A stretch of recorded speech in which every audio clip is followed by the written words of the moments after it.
இந்த உலகத்துல தோற்கடிக்க முடியாத ஒரு சக்தி உங்களுக்கு கிடைச்சா எப்படி இருக்கும்?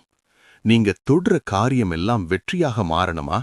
இல்ல உங்கள சுத்தி இருக்கிற கண்ணுக்கு தெரியாத தீமைகள்ல இருந்து ஒரு இரும்பு கவசம் உங்கள பாதுகாக்கணும்னு ஆசைப்படுறீங்களா? பிரபஞ்சத்தின் பேரரசனான அல்லாவுக்கு 99 பெயர்கள் இருக்கு.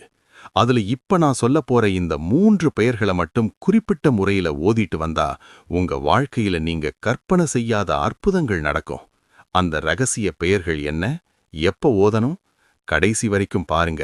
இது உங்க தலையெழுத்தையே மாத்தலாம். முதலாவது திருநாமம் யா அசீசு, மிகைத்தவன் அல்லது கண்ணியமானவன். இந்த உலகத்துல மத்தவங்க முன்னாடி நீங்க கண்ணியமா நடத்தப்படணும்னு நினைக்கிறீங்களா? வேலையில உயர்வு கிடைக்கணுமா?